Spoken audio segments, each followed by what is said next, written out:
Asalaamu calaykum waraxmatullaahi wabarakaatu. Dhammaan waa idin wada salaamay walaalaha ku xiran channelka Nizag Multimedia. Maanta waxaan rabaa inaan idila wadaago su'aalo ka yimaaday walaalaha ku xiran channelka Nizag Multimedia. Su'aalahaasna markaan isku yarageey waa hal su'aalood oo kaliya. Marka sidaad u jeedo su'aashani waa walaalkan wuxuu leeyahay sida loo sameeyo thumbnail YouTube. Walaalkanina wuxuu leeyahay asagana sidoo kale. Marka dhowr asxaaboodna way iga soo yara weydiiyeen dhankan iyo social mediaha. Marka maanta muuqaalkan waxaan idinkula wadaagi doonaa sida aniga aan u sameeyo thumbnail YouTube. Thumbnail YouTube sidaad u fahanto waa sawirka muuqaalka ka horeeya. Tusaale ahaan markaad YouTube-ka marka aad gasho intaadan ku dhufanin muuqaalka waxaa ka soo yara horeeyo sawir. Sawirkaasi mararka qaarkood asaga ayaa kuugu kalifaya in aad muuqaalkaasi aad yara daawato. Marka sawirkaasina waxaa loogu baahan yahay qofka YouTuberiska ah in uu aad iyo aad u qurxiyo si uu u noqdo mid soo jiidasho leh. Marka maanta waxaan idinkula wadaagi doonaa thumbnailada aan YouTube-ka mid aan ka yara sameeyay in aan idinla wadaago sida aan u sameeyay. Anigana inta badan habka ugu fudud ayaan mar walba ku dadaalaa in aan u yara sameeyo. Marka aan idinla wadaago marka ugu horeyso intaad thumbnailka aadan sameynin waxaa lagaaga baahan yahay background. Waayo haddii aadan background aadan haysanin waxay danta kugu kalifaysaa in aad white background aad isticmaasho. Marka inta badan haddii aad u isticmaasho white background janaalkaaga soo jiidasho ma lahanayo. Waayo haddii qofka uu booqdo janaalkaaga wuxuu arkayaa gabi ahaanba thumbnailadaada in ay u yara badan yihiin white background.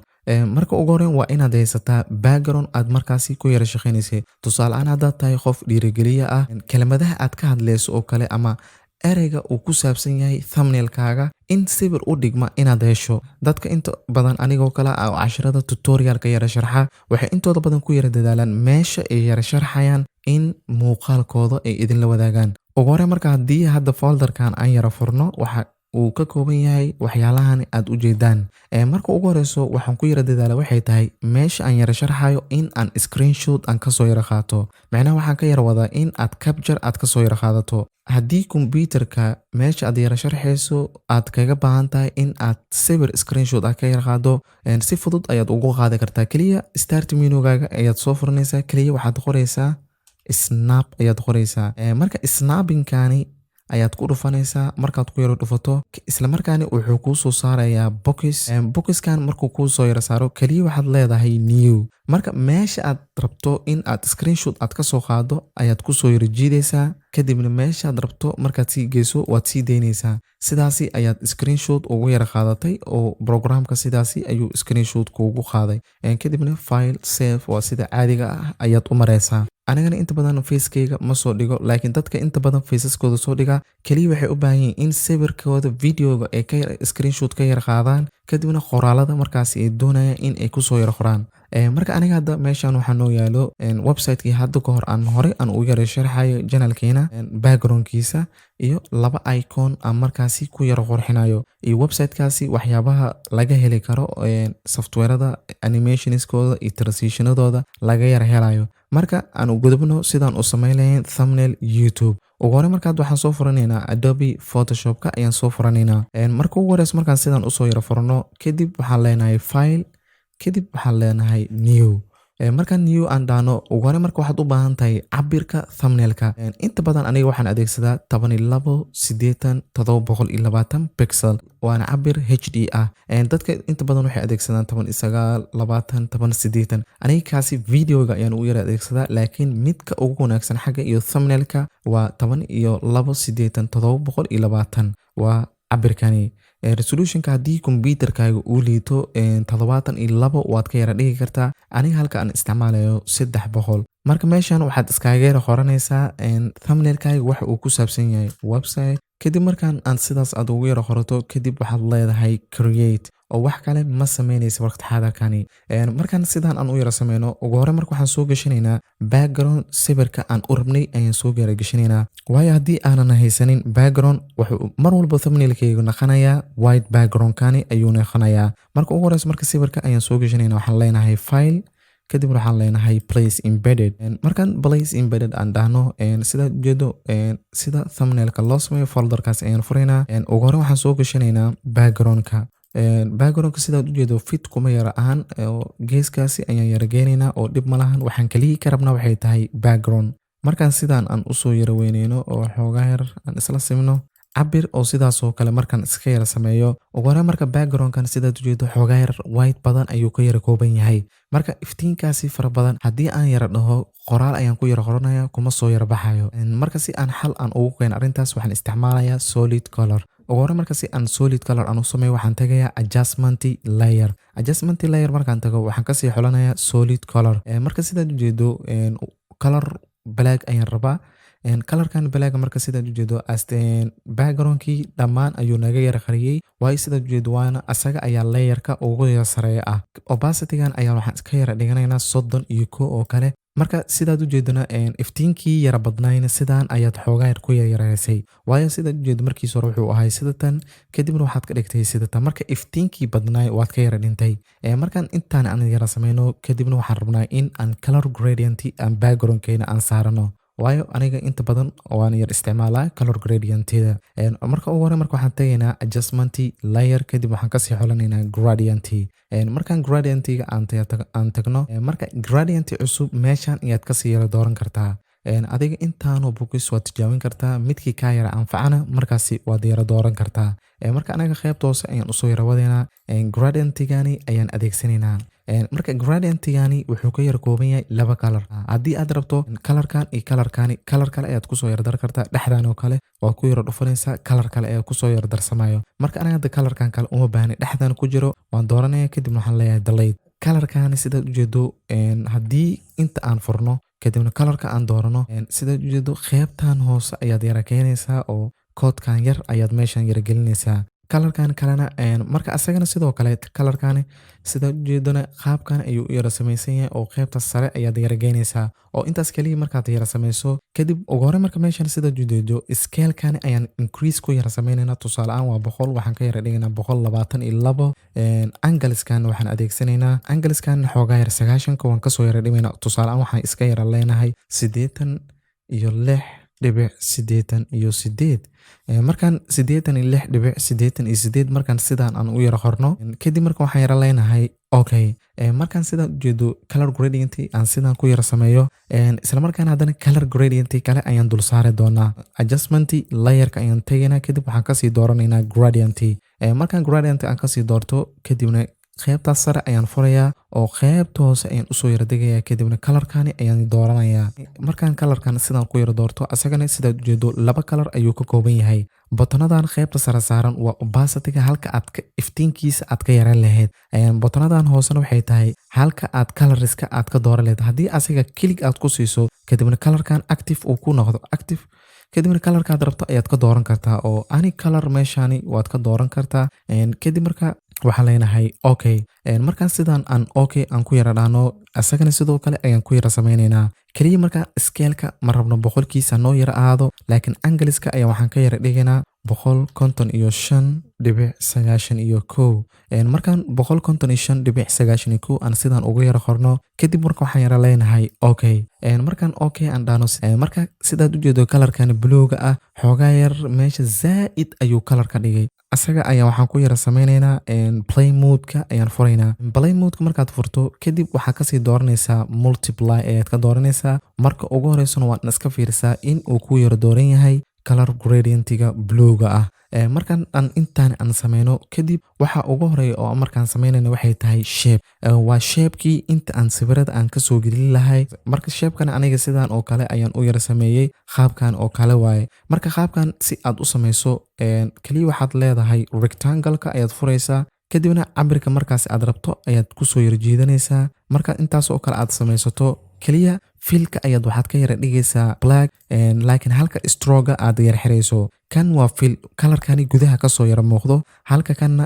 stroga geesaha ayuu kasoo yara muuqanayaa kadib shapekan markaa sidaan aad u yara sameyso move toolka ayaad dooranaysaa kadibna rotation ayaad gelinaysaa markay calaamada sidaas ay ku yara noqoto rotation ayaad sidaan u yara gelinaysaa markaad rotation aad sidaan u yara geliso sida ujeedo ma naqanayo qaabkan rabnay kaliya keyboardka waxaad ka qabanaysaa control kadibna calaamadaasi geeska ayaad tegaysaa adigoo kiligtahay ayaad soo yara jiifinaysaa midkani kale ayaan la yara sameynaa anigoo controlka aan hayna hasii deynin controlka ilaa iyo cabirka uu kaaga samaysmo isla asaga sidii oo kale ayaan u yara samaynaynaa. Sida ujeedo marka haddii controlka aad qabato sheyga ilaa iyo hoos sidan ayaad u keeni kartaa. Laakiin haddii control aadan qabanin kaliya uu ku weyneynaya. Waxaan iska yara leenahay control Z.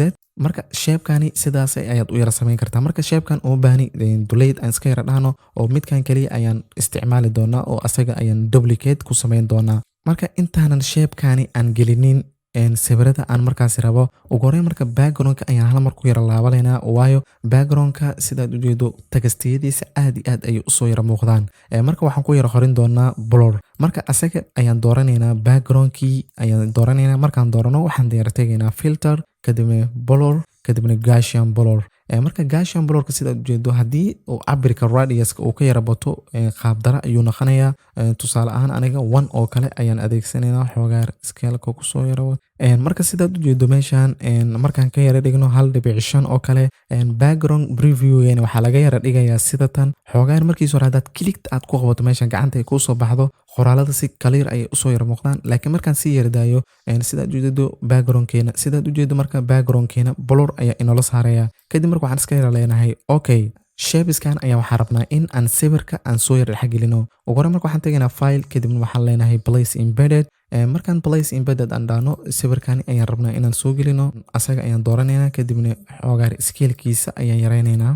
Marka intaas sidaan aan ku yara geeno sidee marka shape-kani aan sawirkan u dhex gelin karnaa. Waa qaab fudud kaliya sawirka qaybta hore hadduu ku taagan yahay waxaad qabanaysaa adigoo labada layer dhexdooda joogta ayaa alt qabanaysaa kadibna click ayaad ku siinaysaa. Sidaas ayuu sawirka kuugu yara galayaa shape-ka. Laakiin haddii aad fahmi weyso in alt meeshan ay falaartan ku soo bixi weysi kaliya waxaad leedahay right click kadibna waxaad ka sii dooranaysaa create clipping mask. Markaad create clipping mask aad doorato sida ujeedo sawirkii sidaas ayuu u yara dhexgalayaa shapes-ka. Kadib marka rotation ayaad ku yara samaynaysaa sawirka scale-kiisa waad soo yaraynaysaa oo sida asaga oo kale ayaad ka yara dhigaysaa. Control-ka ayaad qabanaysaa kadib xoogaar scale-kiisa waan soo yara weyneynaynaa. Markaan cabirka aan sidaas u soo yara samayno sida ujeedo marka background-ka iyo shape-ka kalama xadidna. Marka si aan u kala xadidno waxaan gelinaynaa shape-ka drop shadow ayaan u isticmaali doonaa. Marka rectangle-ka oo shapes-ka ayaan yara tegaynaa. Markaan rectangle-ka aan yara tagno kadib double click ayaan siinaynaa meeshaasi kadibna waxaan kasii dooranaynaa drop shadow.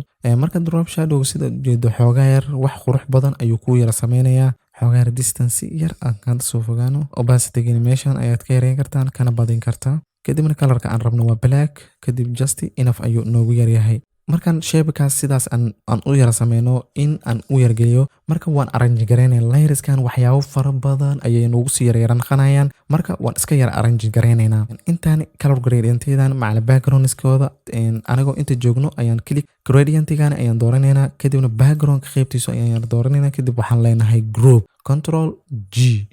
Kadib group-kan waxaan iskaga qoranaynaa background. Kadib marka kuwaana markaan sidaan aan u yara sameeyo kadib asaga ayaan duplicate ku yara samayn doonaa.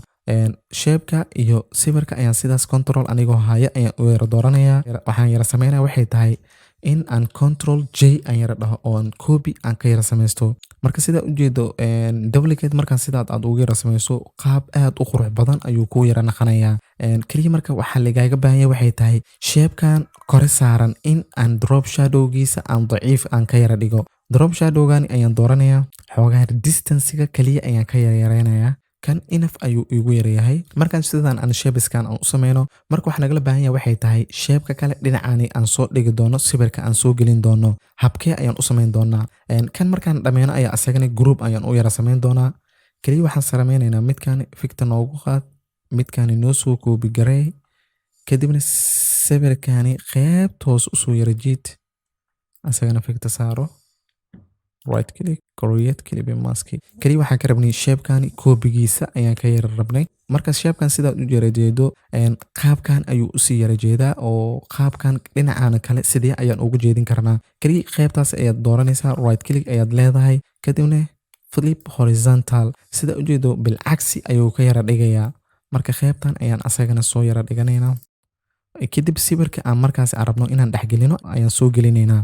Waxaan leenahay file place embedded sawirkan waayo sawirka asaga ayaan kusoo yaro dul aadinaynaa kadib sawirka qaybta sare ayuu noo saaran yahay shapekiisana hoos ayuu noo yaryaalaa marka sawirka ayaan dooranaynaa right click ayaan leenahay kadibna create clipping mask kadib marka sawirka rotation on ayaan gelinaynaa markaan shape-ka aan sidaan ugu dambeyntii aan u yara dhaxgelino marka isla sidii stepkii kan oo kale ayaan yara sameynaynaa marka waxaan sameynaynaa sawirka iyo shape-ka ayaan controlka anigoo hay labadooda ayaan select sameysanaynaa oo labadooda markaan sidaan ku yara doorano waxaan leenahay control J markaan dhahno labadii koobiga ayaa select noo saaran xoogaa yar leh hore u sii yarawad si uu ku sameeyo laba waxyaabood oo isdul saaran oo kale markaan sidaan aad u yara sameyso kadib sawirka sare ayaad dooranaysaa kadibna shape-kan ugu yara hoose ayaad select garaysanaysaa adigoo shiftiga yarahayo waayo waxaan rabnaa in aan group aan u sameyno oo qaab arrange garaysan in aan u yara sameyno marka waxaan leenahay control G aan dhahno group ayuu noo yara sameeyey waxaan iskaga yara qoranaynaa shapes iskale ayaa iga yara raacday dhib malahan kadib meeshan waxaan noo yaryaalay tagastiyada marka sida loogu qorto aad iyo aad ayuu yar fududahay qof walbana wuu yaqaanaa kaliya ayaan idin tusin doonaa oo asaga color aan ku yara daray kaas color iska yara caadi ah ma ahayn waa color gradient ayaan ku yara daray tagasti ayaan ku yara qoraya arimaha kadib white aan ka yara dhigano colorkiisa kadibna okay ayaan yara dhahaynaa oo inta badan waxaan isticmaalaa fontiska aan adeegsado waxay tahay Montserrat Black ayaan yara isticmaalaa kadib xoogaa yar aan soo yara weyneeyo inta kale hadaa kan aan idin tusiyo inta kale tagastiga adiga ayaa markaasi sameysan karaa kadib tagastiga ayaa double click geeskaasi ka yara siinaysaa si uu FX-ka uu ku soo furo dhankan iyo styliskani kadib marka waxaan ka yara dooranaynaa gradient hadda color cadaan ayaa noo saaran laakiin markaan color gradient aan ku yara dhufno colorka saaran markaasi uu is yara bedelayaa markaan color gradient aan sidaan u doorano sida ujeedo marka color blue oo laakiin dark ah ayaa hoos lay saaraya markaan ku yara dhufto play mode-kaasi gradient markaan ku yara dhufto sida ujeedo labadan color ayuu ka yara kooban yahay oo markaan hadda colorkan aan furno qaabkiisa waad arkaysaa kanna markaan furno colorkaasi inta ayaad ka yara bedeli kartaa colorka rabta markaas ayaad saaran kartaa oo qaabkan ayaad u saaran kartaa laakiin aniga colorkii hore ayaan rabnaa cancel kadib okay website-ka iyo tagastiyada kale adiga ayaa markaasi inta yara saaran karaa kadib waxay noo yara dhama waxay tahay iconiska aan inta soo yara saaray hal un ayaan asagana idinka yara tusinaya oo kon oo kale Premiere Pro oo kale xoogaa scale-kiisa waan soo yareynaynaa oo inta kale haddaad aragto adiga ayaa si fudud u yara sameysan karaa xoogaan markaan sidaan usoo yareyno kaliya waxaan sameynaynaa drop shadow iyo stroke ayaan ku yara daraynaa oo sawirkaasi geeskaas adiga jooga ayaa double click siinaysaa marka stroke aan ka doorano meeshan sida ujeedo colorka oo noo saaray frameka waa white xoogaan white-ka size-kiisa ayaan yara khafiifeynaynaa 2 pixel oo kale ayaan ka yara dhigaynaa waana outside position-kana waa outside shape-ka kalena sidaas sahlan ayaan u yara sameeyaa ugu dambeyntii marka waxa ii yara dhiman waxay tahay markaan aan design-ka aan sidaan u yara qurxiyo oo sidaan aan u yara habeeyo kaliya waxa ii yara dhiman framekii ugu dambeeyay aan geeskani aan yara saarayay marka sidee ayaan u sameeyaa asagana marka sida aan u sameeyo waxay tahay ugu hore marka hadda Premiere Pro layerkaasi ayaa noogu yara horeeyo kaliya marka waxaan leenahay new layer marka new layer aan sameysano oo aan waxba ku qornayn kadib waxaan tagaynaa rectangle marquee tool kadibna waan ku soo yara dragging gareynaynaa markii cabirka oo sidaas noo yara naqdo kadib waxaan leenahay meeshan anagoo dul taagan ayaa waxaan leenahay right click kadibna waxaan kasii dooranaynaa stroke markaan stroke aan ka doorano kaliya markaani waxaan isticmaalaynaa color iska yara caadi colorkaas oo kale ayaan iska yara isticmaalaynaa waayo waan bedeli doonaa waxaan saari doonaa color gradient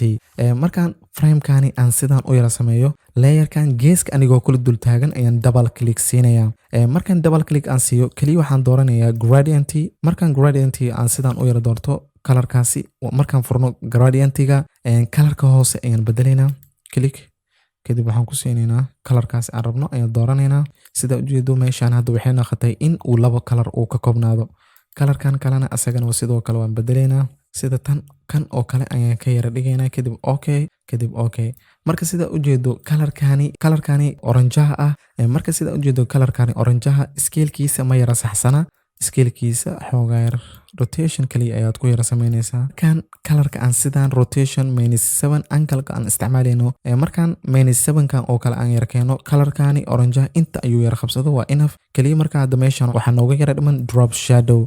Drop shadow markaan ku yara doorno sida ujeedo backgroundka iyo layerkani sare ayuu kala ilaalinayaa. marka okay iska yara leenahay. marka sida ujeedona thumbnailka sidaan sahlan ayaad u qurxin kartaa adigoo kalar badan fikir badan isku yara darsanayo.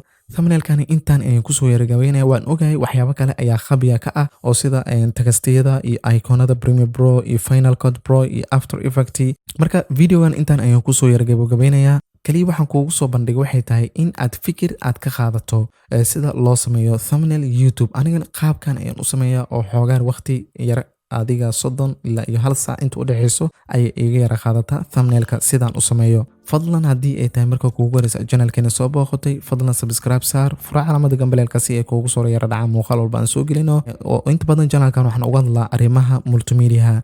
haddii aad videogan ka faa'iiday la garee si YouTube-ka videogan u sii faafiso una sii gaarsiiso walaalaha kale. ugu dambeyntiin waxaan idin leeyahay sidaas iyo nabadgelyo. wassalaamu calaykum waraxmatullaahi tacaala wabarakaatuh.